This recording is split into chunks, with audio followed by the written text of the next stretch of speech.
21st of January 1854, White Star Line's newest ship had just recently struck rocks off the coast of Lambay Island just 2 days into her maiden voyage. The hull was beginning to buckle under the immense strain. The dead are lining the shores.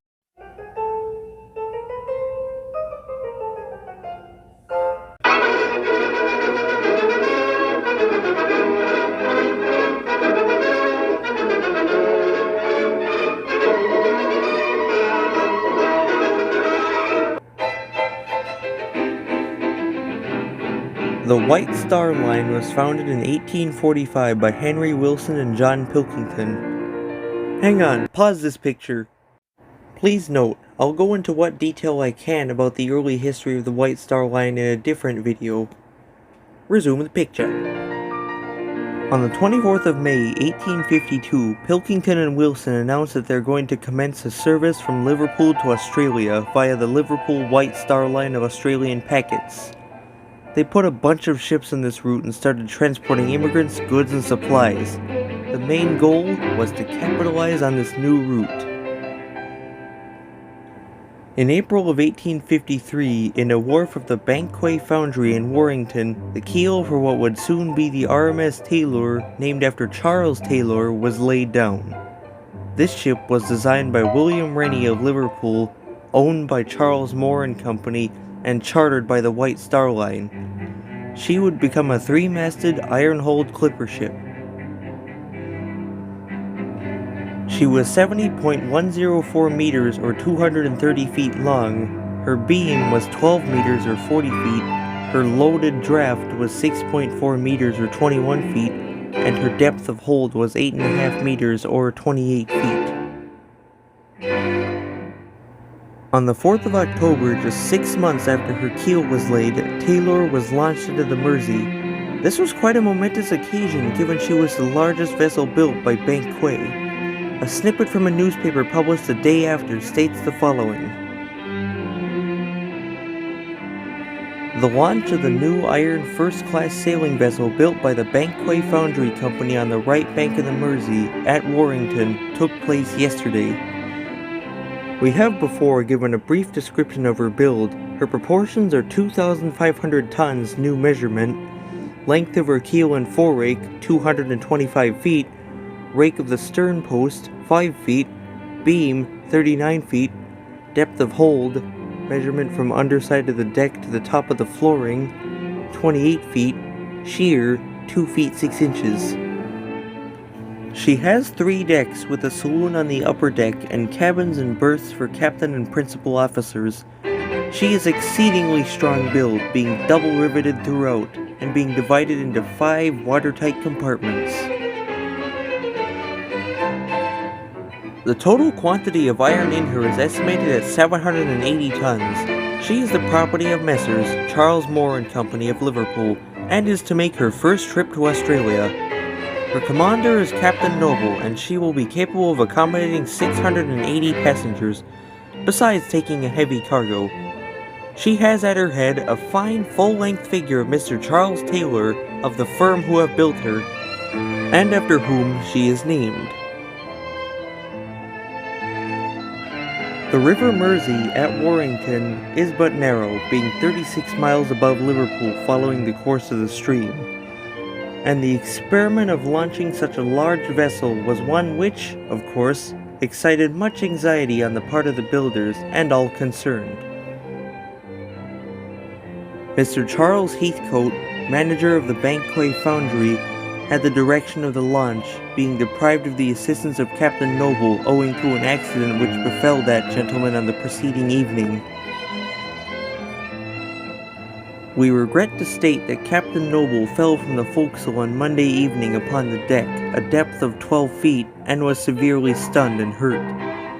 One of the workmen, unfortunately, on seeing him fall, instantly leaped after him with the intention of rendering assistance, and from the best motives, but alighted upon his chest and added much to the severity of the shock which the commander had received. The Mersey appears scarcely to be of a width at Warrington equal to the length of the vessel, but has a depth of 18 feet at the higher tides.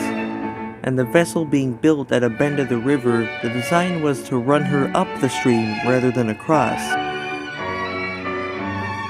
An immense number of people crowded the banks of the river to witness the launch, and as the tide rose more than usually high, overflowing the fields for a considerable distance, many of them were placed in considerable jeopardy whilst moving to higher ground. Men were seen in some places standing up to the knees in water rather than retreat, but the masses sought higher ground in confusion, and some indecorous scenes occurred. The building yard was also crowded, and amongst the company present were Mr. Greenall, Member of the Parliament, Mr. Alcard, the Hon, and Reverend Horace Powys. Mr. H.C. Moore, one of the owners, and Mr. Edward Littledale of Liverpool.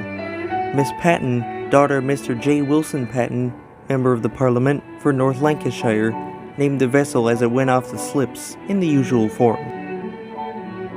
The shipwrights commenced knocking out the davits about 1 o'clock, and all being completed at 25 minutes past. The vessel glided off in beautiful style and went up the river about 100 yards before she was brought to by her anchor. The nautical men present said they never witnessed a more successful and magnificent launch. The assembled crowds greeted her with loud cheers, and the Victory steamer from Liverpool and 2 steam tugs immediately took her in tow, and proceeded with her towards Liverpool, where she will be placed in the graving dock to receive her masts. She had 80 tons of ballast on board and drew 8 feet 6 inches of water. She is expected with 4,000 tons of cargo to draw about 21 feet. There were probably not less than 10,000 people present. The internal fittings are to be of the first class, with abundance of light and ventilation. We were informed that the passengers were to be carried on one deck only as recommended by Miss Chisholm. The accommodation for the crew also, though in the forecastle, is to be better than ordinary description.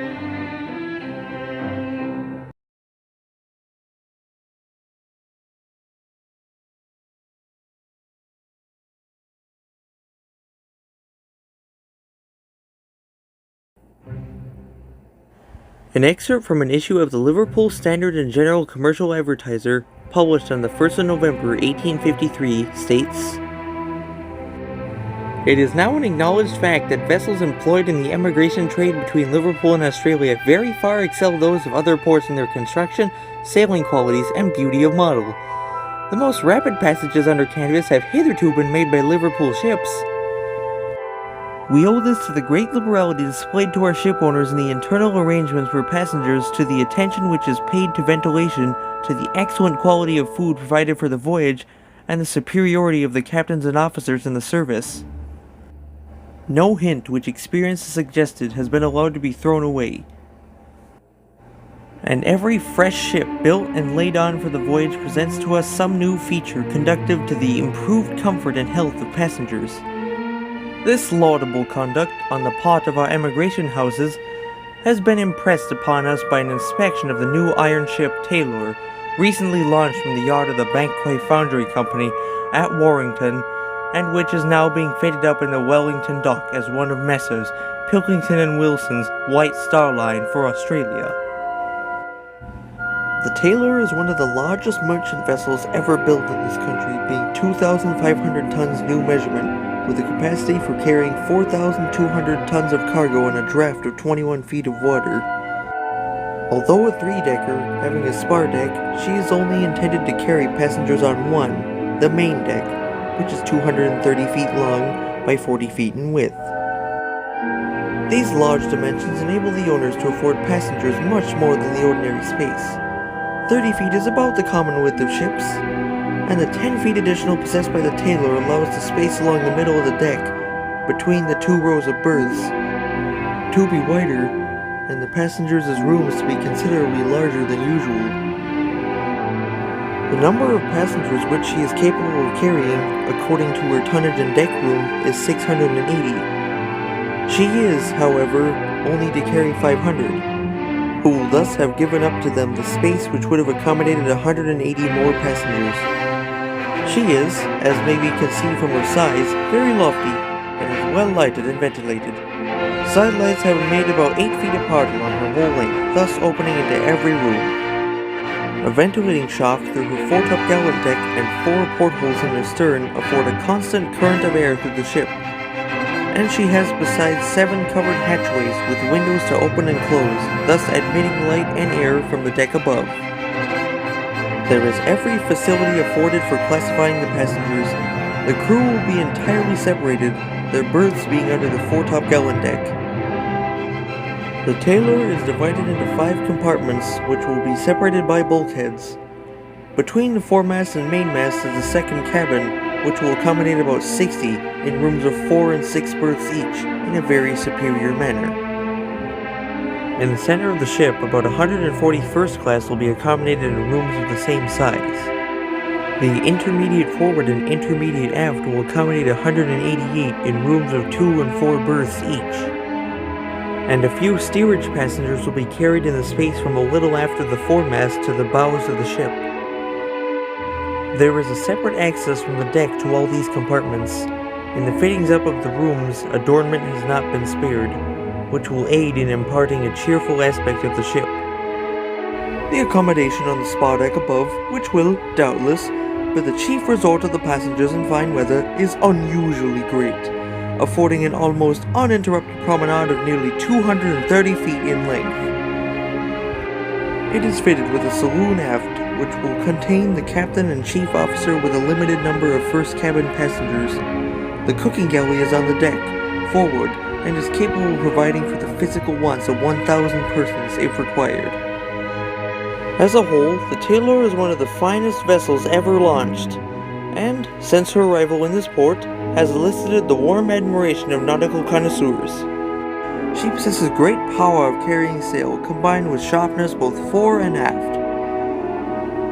And we venture to predict that she will not only sail fast, but prove a most comfortable conveyance for passengers. She is commanded by Captain Noble, late of the famed clipper ship Australia, a gentleman well acquainted with the trade.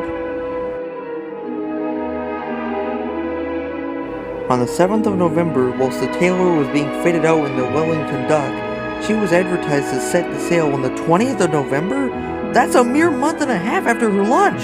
That's way too early to send her off! Heck, in a newspaper from the 26th of September, mind you, they had her advertised as set to sail on the 10th of November. Is that not crazy? Clearly, Pilkington and Wilson, most likely Wilson, had wanted to get her out on open water as soon as possible to start generating profit. Pilkington may well have had multiple disagreements with Wilson on when to send off the Tayleur. Apologies for getting a little uppity there, but man, that's just crazy how they wanted to send her off so early. They must have really been hungry to start profiting off of Australia. The 10th of November came and Tayleur was still in the works. The date was pushed back. The 20th of November came, and again she's still being fitted out. The sailing date was pushed back to the 10th of December. I can just imagine all the workers scattered about the ship, working like a whole bunch of bees constructing a hive. The 10th of December came, and the ship was still under construction. The sailing date was pushed back 10 more days. After the sailing date was pushed back a 3 more times, Tayleur was sent out to take on passengers and cargo. In tow of 3 tugs, Tayleur traversed the Mersey.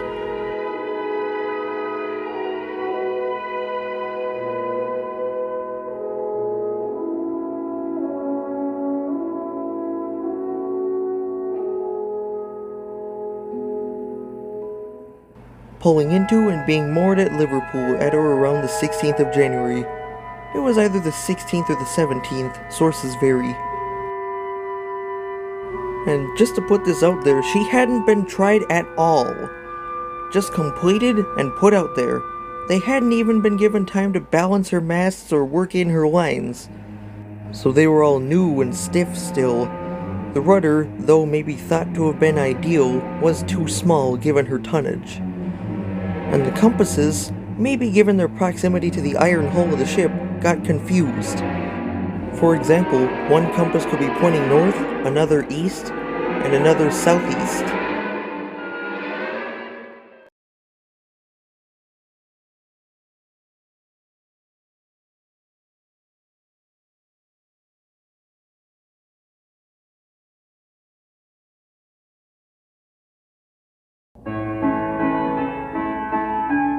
Thank you all so much for sticking around.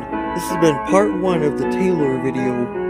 Part 2 will be coming tomorrow or the next day, depending on how busy I am. Until then, keep the wind in your sails and the steam in your boilers.